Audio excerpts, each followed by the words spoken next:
बिस्मिल्लाहिर्रहमानिर्रहीम। अगर पाकिस्तान में रहना मजबूरी बन ही चुकी है तो महीने का कम से कम 1 लाख रुपया कमाना बेहद ज़रूरी है। इससे पिछली अपनी वीडियो में मैंने आपको बताया था कि कैसे आप 24 घंटों में 25 लाख रुपए तक बआसानी से कमा सकते हैं। दोस्तों, मसला ये है कि अवाम की हमारी परेशानियों से हुकूमत को कोई फ़र्क नहीं पड़ता। चाहे वो नवाज़ शरीफ की हुकूमत थी, चाहे वो इमरान खान की हुकूमत थी, चाहे वो पीपल्स पार्टी थी, पाकिस्तान को बने हुए एक दिहाई गुजर चुकी है। आज तक ये हुक्मरान तमाम मिलकर भी मुल्क से सूद का निज़ाम नहीं ख़त्म कर सके। हालांकि सूदी निज़ाम अल्लाह और उसके रसूल के ख़िलाफ़ खुली ऐलान जंग है। मैं इस चैनल पे आपको ये बताता हूँ कि कैसे हमने हुकूमत को मफलूज करना है, हुकूमत को प्रेशराइज़ करना है कि वो प्राइस कंट्रोल को बेहद ज़्यादा संजीदगी से ले। बहुत सारी चीज़ें ऐसी हैं कि जिनका ताल्लुक़ गरीब लोगों से है, जिनका ताल्लुक़ बच्चों के साथ है, उनके प्राइस कभी भी इंक्रीज़ नहीं होने चाहिए। जैसा कि आज की वीडियो में भी मैं आपको कुछ ऐसी चीज़ें बताऊंगा जिन पर हम अमल कर हम हुकूमत को मफलूज कर सकते हैं। हुकूमत को आवाम के मसाइल, आवाम के हकीकी मसाइल की तरफ हम हुकूमत का रुख बदल सकते हैं, जो कि हुकूमत तवज्जो नहीं देती है। गरीब का बच्चा मर रहा है, उसको मुनासिब तालीम नहीं मिल रही, उसको मुनासिब इलाज नहीं मिल रहा। हालांकि इस्लामी रियासत में ये रियासत का बुनियादी फ़र्ज़ है कि वो अपनी आवाम को सहूलियात मुहैया करे, अच्छी तालीम, अच्छी खुराक, मेयारी खुराक और अच्छे तरक्की के मौके। दोस्तों, सबसे बड़ी जो सी हमारी हमारी जो तबाही की वजह है कि अमीर के लिए और कानून है, गरीब के लिए और कानून है। जैसा कि अगर हम ये देखें कि अमीर को भी बिल में, बिजली के बिल में वही टैक्सेस लग कर आते हैं जो कि एक गरीब आदमी को लग कर आते हैं।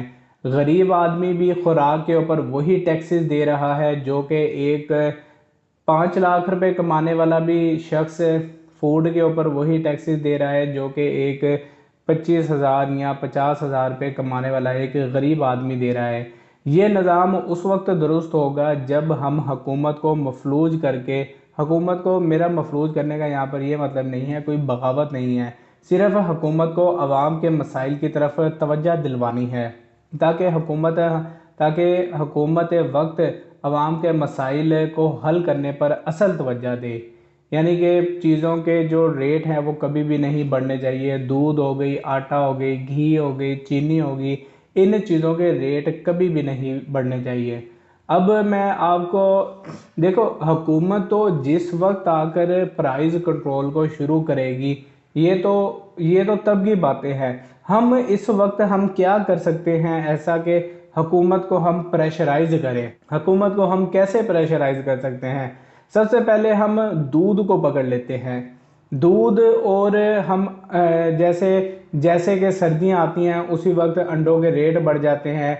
जैसे ही कोई त्यौहार आता है उसी वक्त मुर्गियों के रेट बढ़ जाते हैं। उसी वक्त गोश्त के हर हर अल्लाह ताला, नबी पाक सल्लल्लाहु अलैहि वसल्लम ने फरमाया कि एक कमज़ोर मुसलमान से अल्लाह ताला को एक ताकतवर मुसलमान बहुत ज़्यादा पसंद है।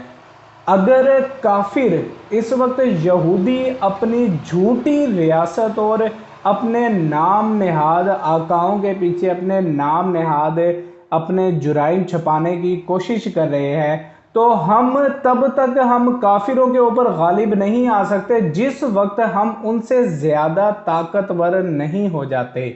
हमें ताकतवर होने के लिए हर मुसलमान को अपने घर में एक छोटी छोटी रियासत बनानी पड़ेगी, जिससे हम सबसे पहले हम हुकूमत को हम कंट्रोल करेंगे कि हुकूमत आवाम के हकीकी मसाइल की तरफ तवज्जो दे। अपने घरों में मुर्गी और भैंस या गायें अपने अपने घरों में पालें, ताकि जब भी आपको ज़रूरत हो। मेन तो हमारा हर वक्त यही मसला होता है ना कि जैसे ईद आ गई, चले बहुत सारी चीज़ें ऐसी हैं कि जो हम नहीं घर पर हम प्रोड्यूस कर सकते, लेकिन बहुत सारी चीज़ें ऐसे भी हैं कि जो हम अपने घर के ऊपर हम खुद ही बना सकते हैं। जैसा कि आपको भाई पता है कि भाई आपके घर की गोश्त की क्या ज़रूरत है, आप अपने घर में अपनी मुर्गी खुद पाल लें, आप अपना बकरा खुद पाल लें, آپ کو پتہ ہے کہ بھئی آپ کے گھر میں آپ کو دودھ کی کتنی ضرورت ہوتی ہے، اب 2-3 محلے دار مل کے ایک اپنی گائیں رکھ لے، جس سے یہ ہوگا کہ ہمیں کبھی بھی ہم حکومت کے اوپر ڈیپینڈنٹ ہی نہیں رہے گے، ہمیں پرواہ ہی نہیں ہوگی کہ بھئی تم ریٹ بڑھاتے جاؤ، ہمیں ٹینشن ہی نہیں ہے، ہمارے پاس تو اپنی گائیں ہیں، اپنی بھینس ہے، تو پھر یہ حکومت پریشرائز ہوگی اور وہ چیزوں کے ریٹس کو سٹیبل کرے گی۔ پاکستان میں رہنا ہے تو ہمیں یہ چیزیں ہمیں اب کرنی چاہیے۔ دیکھیں حکومت نے جو بھی کرنا تھا، آج ایک دہائی گزر چکی ہے، آج تک ان سے دودھ کے، چینی کے، آٹے کے کبھی بھی ان سے کوئی ریٹ ان سے ایک فکس ہی نہیں ہو پا رہے ہیں۔ تو اب ہمیں بھی تو کچھ کرنا چاہیے۔